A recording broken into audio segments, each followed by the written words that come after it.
¿Qué tal? Buenos días, buenas tardes o buenas noches. No sé en qué momento van a poder observar este material. Bueno, gracias a la licenciada Carmen de Capielo, hoy vamos a seguir remarcando en esta última unidad. Ya nos quedan aproximadamente unas 3 clases a través de estas herramientas asincrónicas. Y hemos estado hablando sobre el inicio de los procesos de investigación científica.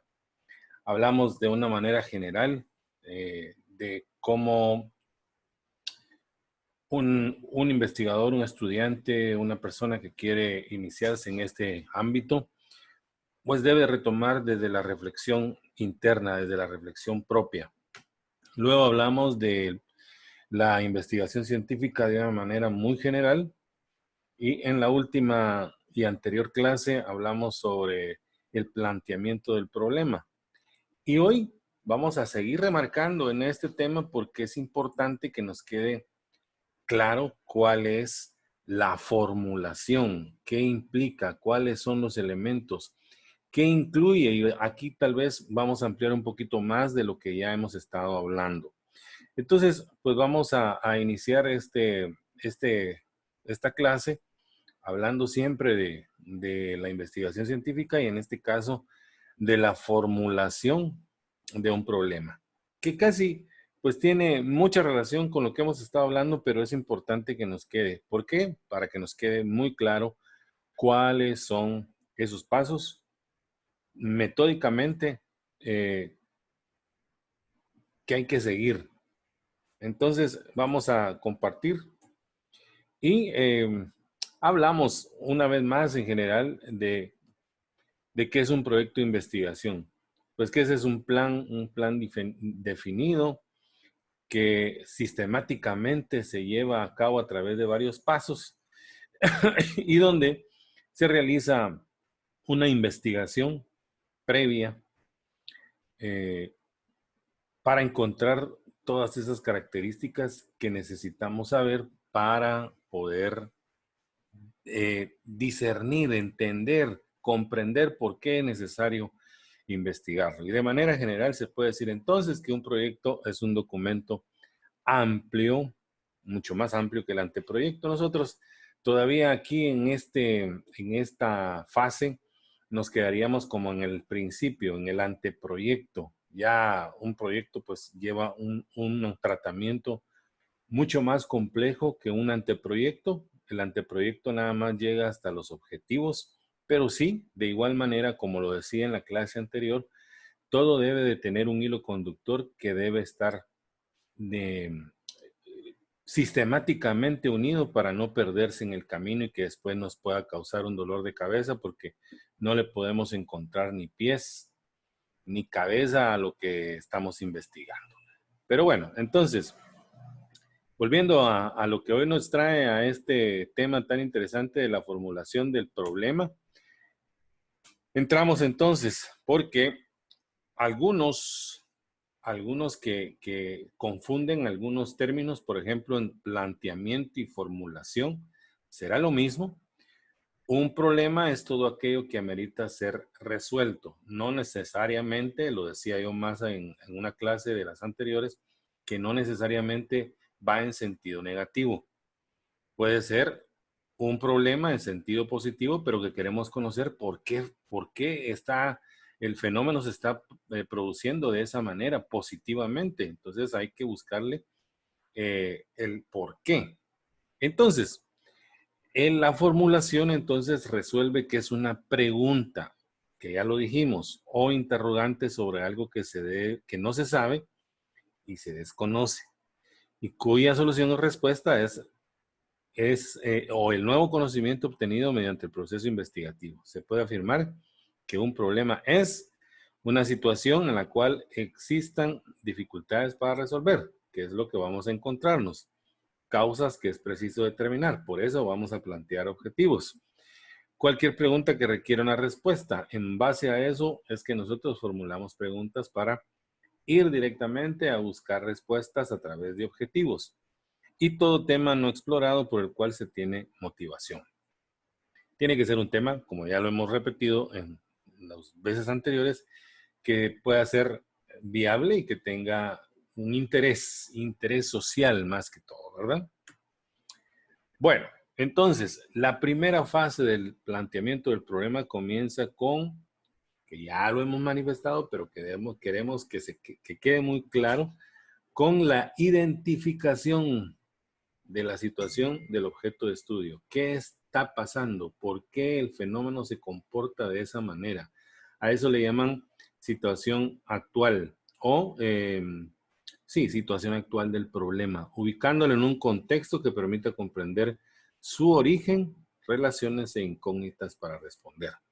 A los fines de la redacción en el informe escrito se debe incluir una introducción al área temática, describa la realidad objeto de estudio partiendo de lo general a lo específico. Esto es bien interesante porque a veces nos quedamos solamente con describir el fenómeno en su situación actual, pero no vamos al origen, de dónde, y por qué, cómo y desde dónde aparece este fenómeno y comportándose de esa manera hasta la situación actual.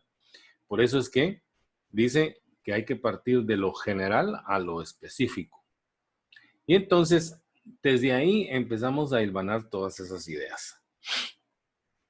Entonces, ¿qué elementos debemos de considerar cuando formulamos un problema? Ustedes ya se van a encontrar cuando revisen una guía de estudio o una guía de trabajo de investigación, van a encontrar planteamiento del problema, antecedentes, contexto, formulación del problema, que es un apartado aparte. Por eso es que nos tomamos pues esta oportunidad para explicarles también qué tiene que ver, pero que es importante desglosarlo del planteamiento del problema. La formulación entonces va íntimamente ligada con el planteamiento, pero es como un subtítulo aparte y es un apartado que hay que considerarle cierta atención.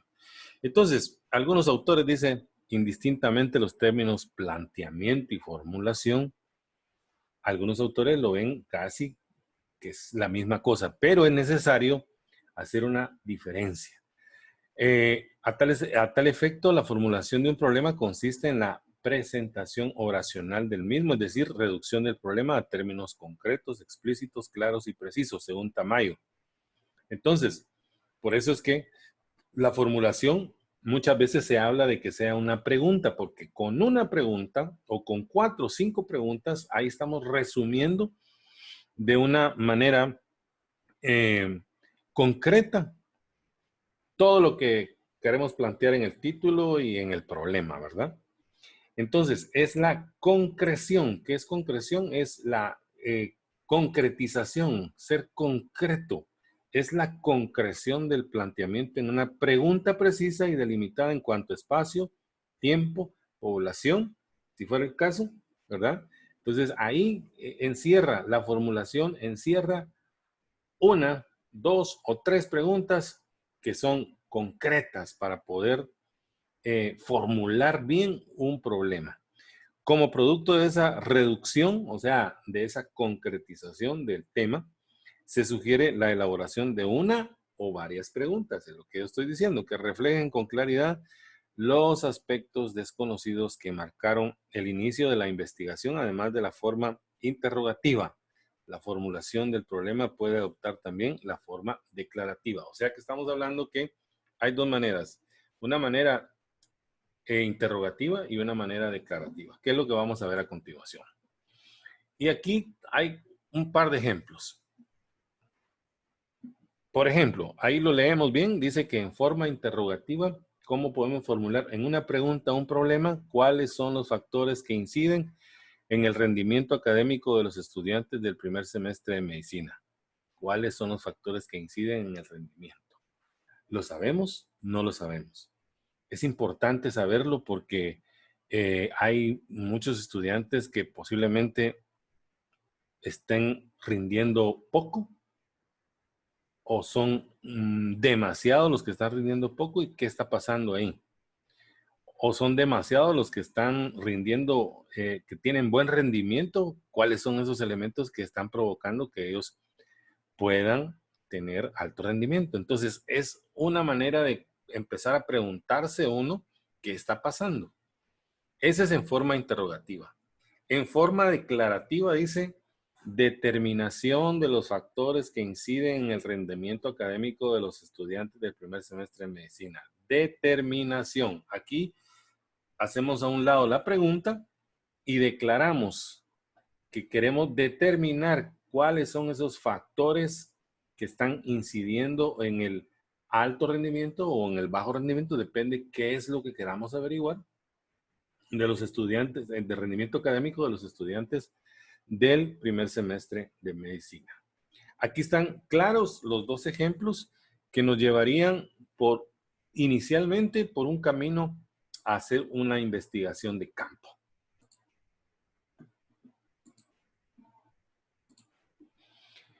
En los dos ejemplos anteriores, dice, se puede apreciar que los mismos cumplen con las siguientes condiciones. Carecen de expresiones que implican juicios de valor, bueno, malo, mejor, entre otros, y no originan respuestas tales como sí, no. Están delimitados en cuanto a tiempo, espacio y población, que son las características que debe de tener una formulación de un problema. Tiempo, espacio y población.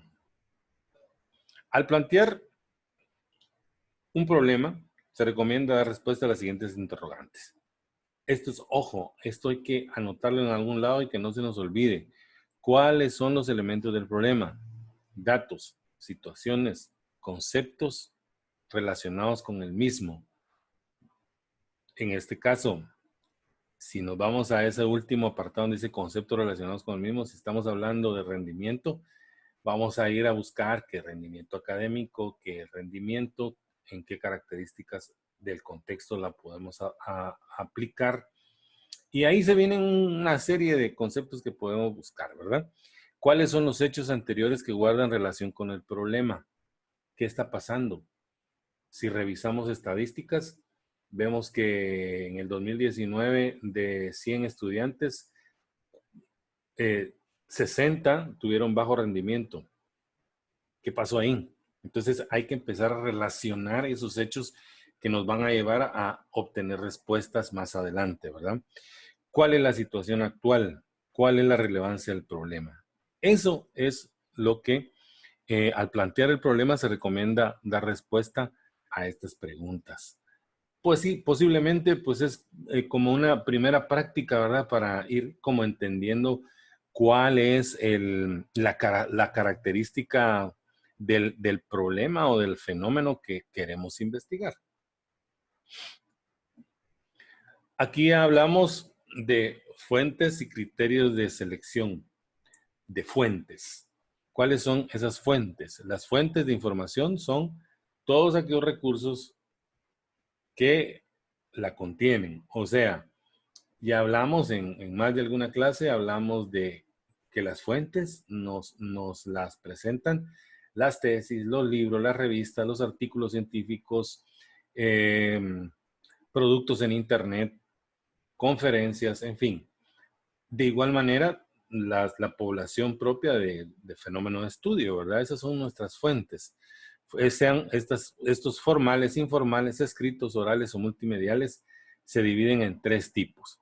Fuentes primarias, y ahí está el ejemplo, las revistas, los periódicos, los libros, las tesis, que ofrecen información de primera mano, que proviene directamente del autor, que se publica por primera vez, no ha sido filtrada, interpretada o evaluada por nadie más. Libros, artículos, revistas, periódicos, reportes de investigaciones, actas de conferencias, memorias de congreso, entre otras. Esas son las fuentes primarias. A esas son a las primeras que debemos acudir cuando iniciamos este proceso. Fuentes secundarias, ¿cuáles son? Las fuentes secundarias de información, de alguna manera procesada o organizada de acuerdo con un criterio específico, comentarios, interpretaciones o críticas sobre una o más fuentes primarias, resúmenes, índices, catálogos, diccionarios, enciclopedias, fuentes bibliográficas, bibliografías, entre otras. Fuentes secundarias, que también nos pueden ayudar a darnos pues una pincelada de lo que ya está escrito acerca del tema. Y fuentes terciarias, índice de artículos generales de publicaciones de periódicos, catálogo de una biblioteca o de bibliografías. Básicamente son guías para encontrar o localizar fuentes primarias y secundarias. Por ejemplo, el catálogo de una biblioteca nos puede servir como está dentro de la categoría de fuentes terciarias, ¿verdad? Catálogos bibliográficos. En fin, aquí vemos una serie de recursos importantes que vamos identificando y que de alguna manera son importantes, pues, describirlos para conocerlos, porque a veces no estamos acostumbrados a hacer investigación y no, por lo tanto, no estamos acostumbrados a conocer el lenguaje dentro del cual nos tenemos que involucrar o del cual nos tenemos que apoderar para poder hacer investigación. Criterios, dice, el tema seleccionado debe ser un problema prioritario. Ya lo dijimos en varias ocasiones, tiene que ser un problema latente, algo que está sucediendo, algo que queremos investigar porque está produciendo algo, sea positivo o negativo. Antes de iniciar un estudio es importante indagar si el tema propuesto ha sido ya objeto de investigación. Por eso hay que ir a hacer primero una revisión bibliográfica de lo que estamos pensando nosotros hacer. De repente ya alguien ya lo hizo, entonces hay que irse, como decía en alguna de las clases anteriores, hay que irse a las recomendaciones, a ver, o a las conclusiones, a ver qué de ese estudio quedó inconcluso, que de ahí a partir de eso yo puedo iniciar un nuevo estudio, siempre con el mismo tema, solo que en otra línea, otro enfoque. Debe examinar el proyecto que propone a considerar la complejidad del problema y los recursos necesarios para llevar a cabo el estudio. Eso se llama viabilidad y ahí está, o sea, es viable, tengo el tiempo, tengo los recursos, es fácil acceder a las fuentes. Viabilidad, a eso le llamamos viabilidad. Es aconsejable investigar un tema en que las autoridades estén interesadas y el que están dispuestas a apoyar. Ese es otro tema también interesante, porque cuando yo presento mi anteproyecto, lo primero que me van a decir, no, ese tema no tiene ningún interés. Entonces, el poder ser asesorado y que lo puedan aprobar es porque tiene interés. Entonces hay que revisar esto de la prioridad, ¿verdad? Si tiene interés, si es viable, si es importante, si vale la pena, pues entonces le entramos, ¿verdad? Las posibilidades que se llevan a la práctica, las recomendaciones del estudio dependerán de la aprobación de las autoridades y la disponibilidad de los recursos para ejecutarlas. Esto ya entra en aprobación del anteproyecto, ¿verdad? De alguna manera las autoridades que tienen que ver con la aprobación de un proyecto, pues son las que dicen, sí señor, está aprobado su tema, entre y trabaje. La necesidad, y en el apartado 6, la necesidad de los resultados para tomar decisiones inmediatas y inmediatas. En base a lo que encontremos, ahí vamos a formular nosotros conclusiones y vamos a formular también recomendaciones. Y de aquí sale esta necesidad de los resultados. Los resultados nos van a dar la posibilidad de poder formular estos dos apartados más, que son las conclusiones y las recomendaciones. Y 7 dice, existe la posibilidad de que la realización de la investigación pueda causar daños a terceros. Todo eso va medido antes de que el anteproyecto pueda ser aprobado. Si esto puede dañar a terceros, causar daños a terceros, entonces definitivamente eso no va, ¿verdad? Ese tema no puede ir. Entonces hay que tener un poquito de cuidado en esa situación. Requisitos científicos y prácticos para el planteamiento correcto de un problema. Esto ya lo hemos visto, lo he manifestado, lo hemos visto en las diapositivas que he presentado en cuanto a la objetividad y a la precisión. Objetividad porque todo problema de investigación debe responder a problemas reales. A eso es lo que la investigación le apuesta, ¿verdad? A darle respuesta a problemas latentes dentro de un contexto social, o sea, que sean reales, de la sociedad, de la naturaleza, del pensamiento. La solución del problema debe traer como resultado la aparición de un conocimiento nuevo. Y tras eso es lo que vamos cuando empezamos a hacer un proyecto, un anteproyecto de investigación. Que lo que vayamos a encontrar pueda resultar novedoso para X, Y grupo, que lo pueda utilizar y que pueda dar seguimiento a otras investigaciones que vienen atrás, ¿verdad? Precisión, el problema no puede ser vago. Por eso es que tiene que ser puntual la idea que nosotros queremos investigar. En ese sentido, hay que tener precisión al formularlo, debe definir claramente su aspecto central, qué es lo que se pretende, a qué resultado concreto se aspira a llegar. Para eso se formulan los objetivos, el objetivo general y los objetivos específicos, para poderle dar respuesta a esto. ¿Qué es lo que se pretende hacer? ¿A qué resultados concretos se aspira a llegar? ¿Cómo lo queremos resolver? ¿Con qué elementos, metodología, enfoque, en fin? Pero esa es la precisión a la que debemos de apostarle cuando planteamos o formulamos un problema. También la generalidad debe referirse a un conjunto de objetos y fenómenos a los cuales se les da una explicación válida. Tiene que ser muy general, pero al mismo tiempo debe de tener una explicación válida. Contrastabilidad empírica. Los términos presentados en el planteamiento del problema deben presentar un nivel tal de elaboración tal que permita derivar las hipótesis y variables adecuadas. Esto ya es pasado el anteproyecto, cuando empezamos a formular el capítulo metodológico, con qué metodología vamos a encontrar los resultados. Ya aquí empezamos a formular hipótesis, ya aquí empezamos a deliberar cuáles son las variables a las que podemos estudiar, dependiendo del fenómeno, ¿verdad? El fenómeno puede tener diferentes vertientes, pero con una o dos variables que podamos apostarle para descubrir algún tipo de resultado que nos pueda dar la investigación, pues es válido resumirlo en una o dos variables, dependiendo del tema o del problema que queremos abordar. Formulación adecuada, y de eso ya hablamos. ¿Qué es la formulación adecuada? Es formular preguntas concretas que nos lleven a la concretización de un problema. El problema científico debe ser formulado con claridad, ya lo dijimos, utilizando el sistema de categorías y conceptos de la ciencia en cuestión.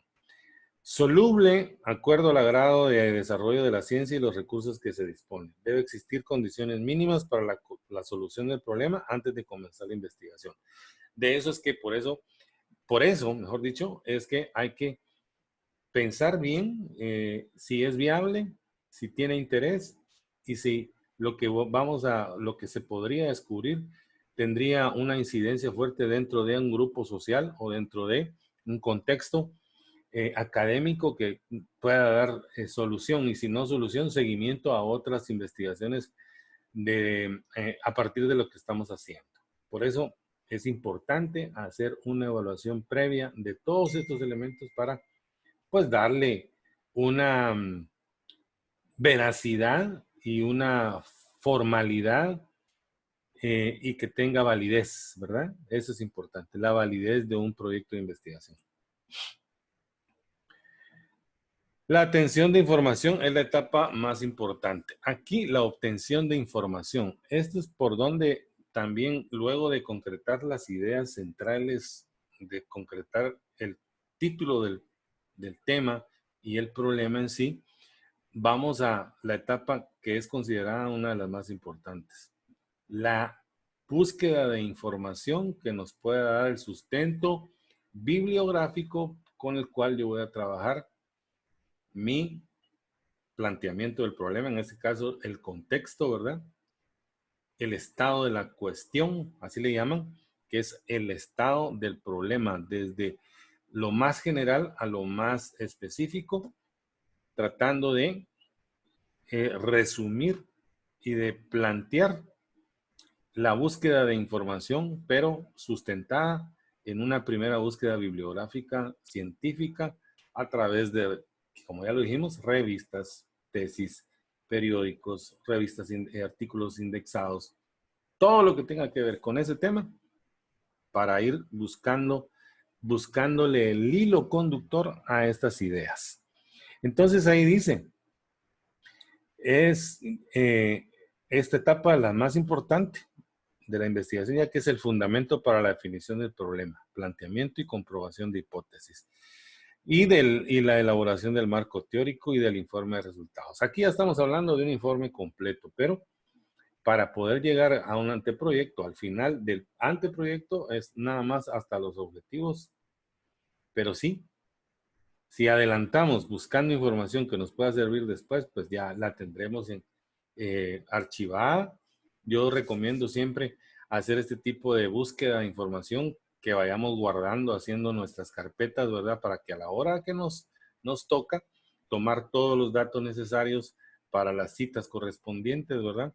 Pero que de alguna manera tengamos un banco de información que luego ya no nos toque que volver a hacer otra búsqueda, ¿verdad? Entonces es importante tomar en cuenta esto, de ir manteniendo un archivo de documentos, un archivo de información que nos pueda servir a lo largo de todo el proceso de investigación. Dentro de este contexto, dice, la observación como técnica juega un papel importante en cualquier ámbito laboral, estudiantil, comunitario.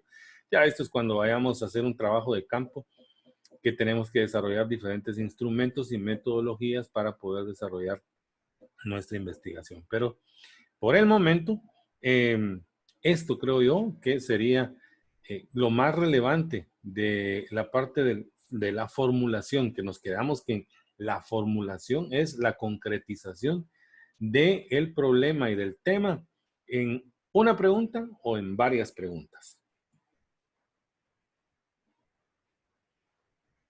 Y aquí nos hace un resumen de los pasos que hay que dar para empezar.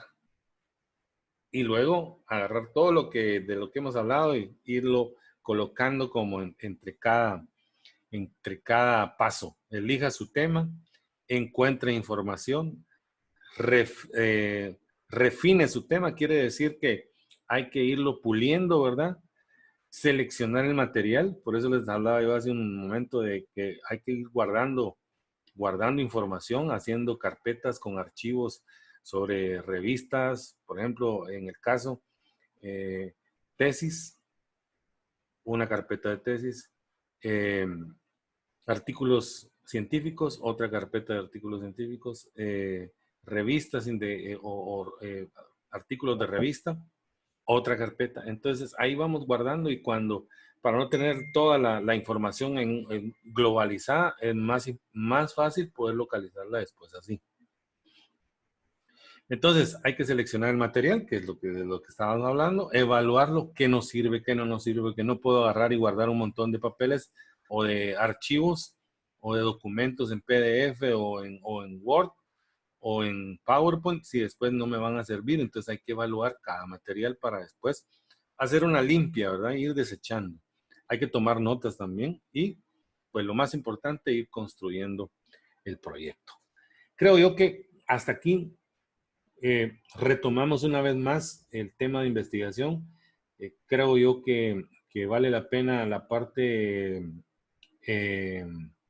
bibliográfica, o sea, la parte documental de esto, porque entre más lo revisemos, más atención le vamos a poder poner cuando ya nos toque hacer de verdad un informe que nos pueda llevar a obtener un grado académico. Es importantísimo que le pongan mucha atención, porque de alguna manera esto, si somos estudiantes universitarios, es una de las tareas a las que deberemos de enfrentar una, otra y otra y otra vez.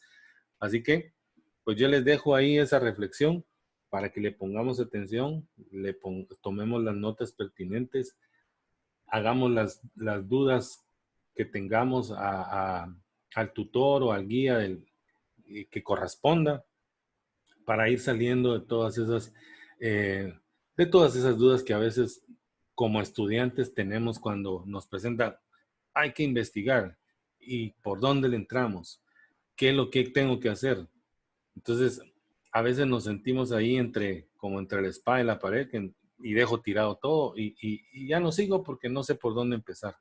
Pero es importante que hoy que estamos en esta situación, nos volvamos a autoformadores de nuestro propio conocimiento y que nosotros, en este caso, como los profesores, pues solamente seamos los guías, los tutores, los impulsadores de esa buena energía, de esa buena vibra que ustedes deben de tener cuando empiezan un proceso de estudio en la universidad, porque estudiar en la universidad no es solo ir y pasar los cursos raspados o ahí arañando puntos, sino también es ponerle uno la atención, ponerle uno la pasión, ponerle uno el interés. Por eso yo hablaba hace la primera clase, ¿verdad? En las reflexiones anteriores.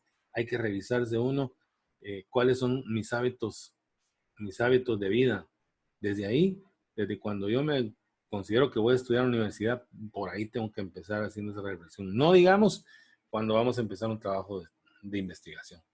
Yo los dejo ahí. Muchísimas gracias. Pásenla bien y cuídense.